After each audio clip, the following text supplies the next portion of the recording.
வணக்கம். இது கதையோடு என் உலகம். ஒவ்வொரு கதையும் என் குரலில் ஒரு புதிய உலகமாக பிறக்கிறது. உங்கள் காதுகளுக்காக நான் சொல்லும் என் மனதின் கதைகள். பயணத்தை தொடங்கலாம் வாங்க. அப்பா என்பவர் ஒரு கண்ணீரோடு சிரிக்கும் மனிதர். சமுதாயத்திடம் சொல்லிக்கொண்டே இருப்பார். மகளை எவ்வளவுதான் படிக்க வச்சாலும் ஒரு நல்ல மாப்பிள்ளையை கண்டுபிடிச்சு கல்யாணம் செய்யும் போதுதான் மனம் நிறையும் என்று. அவருக்கு பணமல்ல பண்பே முக்கியம். வரதட்சணை கேட்பவர்களை வெறுப்பதே வாழ்க்கை முழுக்க ஒரு உறுதியாய் இருந்தவர். ஆனால் அந்த அப்பாவே தன் மகளுக்கான வரனின் வீட்டில் நேருக்கு நேர் சென்று பேசும்போது அவருடைய மதிப்புகள் சோதிக்கப்படும் போது அவர் மனமோ என்னவாகிறது? இது ஒரு அப்பா ஒரு மகளின் எதிர்காலத்தை பற்றி கவலைப்படும் மனிதரின் உண்மையான வாழ்க்கை செய்தி. மனசாட்சி, மரியாதை, பண்பாடு எல்லாமே ஒரு தரகு சந்தையில் எவ்வளவு மதிப்பில் விற்கப்படும் என காட்டும் கதை இது. மனதை கிழிக்கும் நேர்மையின் நெடி இது. வாருங்கள் நண்பர்களே, கதைக்குள் போலாம். எவ்வளவுதான் மகளை படிக்க வைத்தாலும் அவளுக்கு நல்ல மாப்பிள்ளையை பார்த்து திருமணம் செய்து வைக்கிற பொழுதுதான் மனம் நிறைவடைகிறது என்று எல்லோரிடமும் சொல்லிக் கொண்டிருப்பார் ராமநாதன். அது மட்டுமல்லாமல் வரதட்சணை கேட்பவர்கள் பணத்தின் மீது மட்டுமே கவனமாய் இருப்பார்கள். உறவுகளின் உன்னதத்தை உணர்ந்திருக்க மாட்டார்கள். அது போன்ற ஆட்களை அண்டுவது ஆபத்தில் கொண்டு போய் விட்டுவிடும் என்று எச்சரிக்கை செய்வார். ஊருக்கு சொன்ன உபதேசம் தற்பொழுது தானே நடைமுறைப்படுத்த வேண்டிய கட்டத்தில் இருப்பதை அவர் உணர்ந்தார். சமுதாயத்தில் உயர்ந்த படிப்பு என்று எல்லோராலும் கருதப்பட்ட பிரிவில் அரும்பாடுபட்டு மகளை சேர்த்து படிக்க வைத்து முடிந்து விட்டது. 6-7 ஆண்டுகள் அல்லலை சகித்து அவதியை சுமந்து ஒரு வழியாய் அவர் நினைத்ததை நிதர்சனமாக்கி விட்டார். இனி மகளின் கல்வி தகுதிக்கேற்ப தகுதியும் நல்ல குணமும் உள்ள மணமகனை கண்டுபிடிக்க வேண்டும். அதுதான் ராமநாதனுக்கு மிகப்பெரிய கவலையாக இருந்தது. அலுவலக நண்பர்கள், தொடர்பு விட்டு போன பழைய உறவினர்கள், இன்றும் விட்டு கொடுக்காத சுக துக்கங்களில் உடன் நிற்கும் நெருங்கிய உறவினர்கள் எல்லோரிடமும் இது பற்றி சொல்லி வைத்தாகிவிட்டது. திருமண தகவல் நிலையங்களிலும் பதிந்தாகிவிட்டது. எதிர்பார்க்கும் இனிய நாள் எப்பொழுது வரும் என்கிற ஏக்கத்தோடு அலைந்து கொண்டிருந்தார் ராமநாதன். விரும்பியபடி மாப்பிள்ளையோ அல்லது பெண்ணையோ பார்ப்பது அவ்வளவு எளிதான காரியம் இல்லை என்பதை இப்போதுதான் ராமநாதன் நேரடியாய் அனுபவித்தார். ஓரளவு பரவாயில்லை என்றும் நினைக்கும் மாப்பிள்ளை தனது மகளை விட குள்ளமாக இருந்து தொலைக்கிறார், அல்லது நிறம் நிம்மதியை தரவில்லை. இவைகள் திருப்தியாய் தெரிந்தால் ஜாதகம் சாதகமாய் இல்லை. ராமநாதனுக்கு இதில் நம்பிக்கை இல்லை என்றாலும் மாப்பிள்ளை வீட்டார்கள் ஒத்து போவதில்லை. இவருடைய முற்போக்கு சிந்தனைகள் அவர்களின் முன்னே முட்டி போடுவதை உணர்ந்து வேதனைப்படுவதை தவிர வேறொன்றும் செய்ய இயலவில்லை. 35 வயதை தாண்டிய நல்ல கல்வி தகுதியுள்ள பெண்கள் தொலைக்காட்சி நிகழ்ச்சிகளில் வரன் தேடி வருவதை பார்க்கின்ற பொழுதும், இதை போன்ற கன்னி பருவத்தை கடந்தவர்கள் மணமகன் வேண்டி செய்தித்தாள்களில் விளம்பரம் செய்திருப்பதை பார்க்கின்ற பொழுதும் ராமநாதனுக்கு பகீர் என்று இருக்கும். தரகர்களை நம்புவது சரியா இருக்காது என்று பலர் எச்சரித்திருந்தார்கள். எனவே கூடியவரை தரகர்களை தவிர்த்தே வந்தார். உறவினர்கள் தந்த தகவல்களின் அடிப்படையில் தனக்கு நெருங்கியவர்களை அழைத்து கொண்டு போய் கிடைத்த வரன்களை விசாரித்தார். ரகசியமாகவும் பலரிடம் விசாரித்து பார்த்தார். இதை போலவே திருமண தகவல் நிலையத்திலிருந்து வந்தவைகளையும் துருவி துருவி பார்த்து 10-15 பேர்களை பட்டியலிட்டார். தான் வைத்திருந்த பட்டியலில் உள்ள பலர் ஜாதக பொருத்தம் சரியில்லை என்று சொல்லி ஒதுங்கிக் கொண்டார்கள். இந்த சூழ்நிலையில் தான் திருமண தகவல் நிலையத்தில் விவரங்களை பெற்றுக் கொண்டு ஒருவர் ராமநாதனை சந்தித்தார். தனது மகனுக்கு பெண் பார்த்து கொண்டிருப்பதாகவும் அது தொடர்பாய் இவரை பார்த்து பேசுவதற்காக வந்திருப்பதாகவும் சொன்னார். ராமநாதனும் படிப்பு, தொழில் போன்றவைகளை விசாரித்தார். தன்னுடைய மகளின் கல்வி தகுதி கேட்டபடி வரனின் கல்வி தகுதி ஓரளவு பொருந்தி வருவதாய் உணர்ந்தார். தனக்கு விசாரிப்பதற்கு கால அவகாசம் தேவைப்படுவதாய் சொல்லி அனுப்பி வைத்தார். மறுநாளே மிகவும் சுறுசுறுப்பானார் ராமநாதன். தன்னால் இயன்ற அளவு நேரில் வந்தவர்களை பற்றி நிறைய விசாரித்தார். தான் எதையேனும் தவறவிட்டிருக்க கூடும் என்பதால் தனக்கு நெருங்கிய உறவினர்களை விட்டும் தீர விசாரித்தார். நல்ல தகவல்களாகவே கிடைத்தது.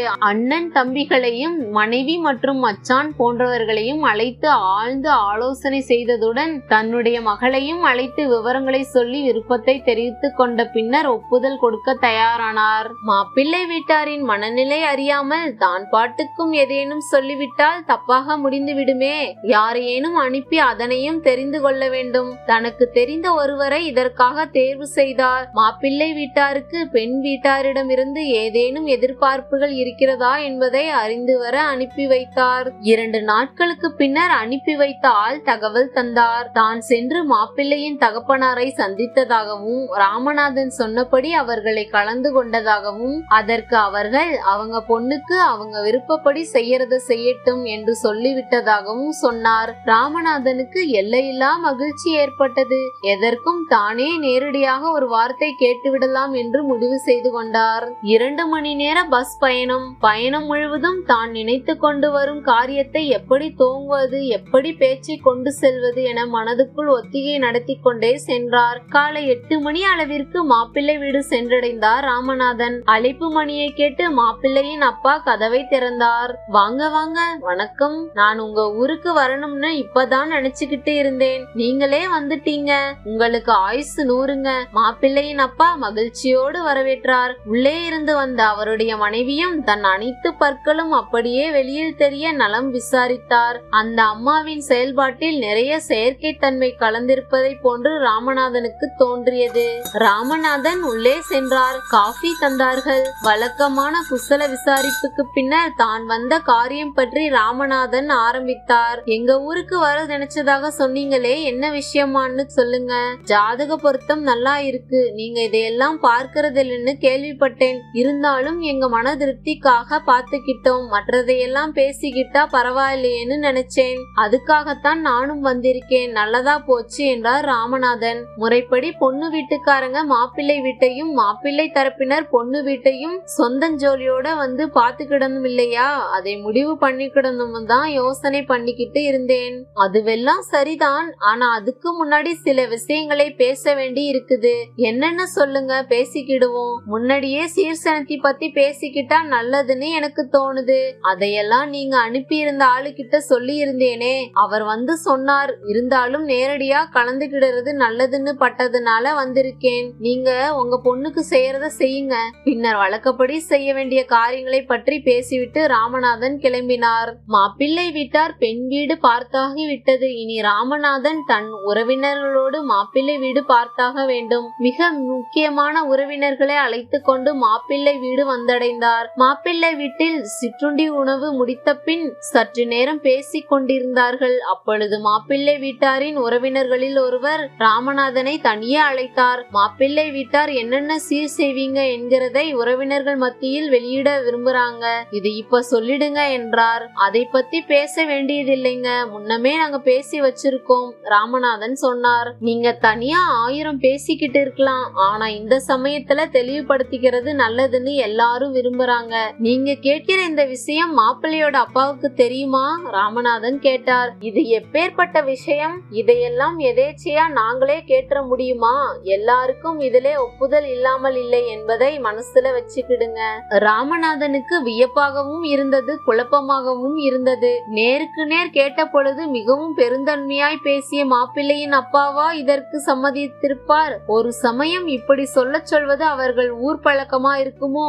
என்ன செய்யலாம் என்று யோசித்துக் கொண்டே மற்றவர்கள் இருக்கும் இடத்திற்கு வந்தார். எல்லோர் முன்னிலையிலும் மாப்பிள்ளையின் அப்பாவை அழைத்தார். தனக்கு அருகாமையில் இருந்த நாற்காலியில் உட்காரச் சொன்னார். பெண் வீட்டிலிருந்து சீர்சனத்தி தொடர்பா ஏதும் உங்களுக்கு எதிர்பார்ப்புகள் இருக்கா? ராமநாதன் கேட்டார். அப்படி ஒன்னும் இல்லை.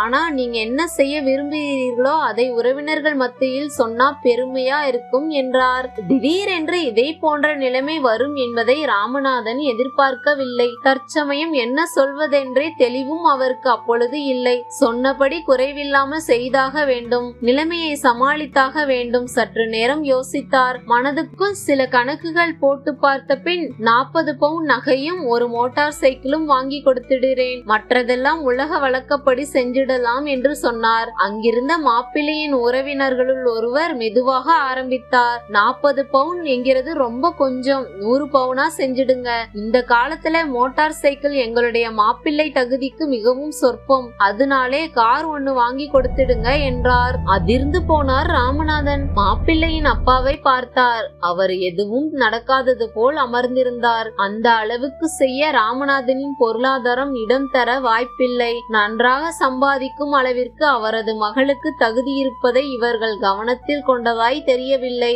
ஏதோ சாதாரணமாகத்தான் நிகழ்வுகள் அமைந்திருப்பதாய் முதலில் நினைத்தவர் கடைசியில் தான் உணர்ந்து கொண்டார், இதெல்லாம் ஒரு ஏற்பாட்டோடு தான் நடக்கிறது என்பதை.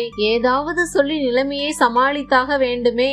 எனக்கு வேண்டியவர்களை கலந்து ஆலோசனை செஞ்சுக்கிட்டு பிறகு சொல்லி அனுப்புறோம் என கூறிக்கொண்டு கிளம்பினார். காலை சுற்றிய பாம்பு கடிக்காமல் விட்டதே என்றும், குருவிக்கு ராமேஸ்வரம் குடத்தடி என்பதைப் போல் நமக்கு சாத்தியமான இடம் கிடைக்காமலா போய்விடும். இனி செத்தாலும் இந்த திசை பக்கம் திரும்பி பார்க்க கூடாது என்றும் மனதுக்குள் நினைத்து கொண்டு தனது பட்டியலில் உள்ள மற்ற வரன்களை ஞாபகத்து கொண்டு வந்தபடியே அங்கிருந்த தன் உறவினர்களை அழைத்து கொண்டு நடையை கட்டினார் ராமநாதன்.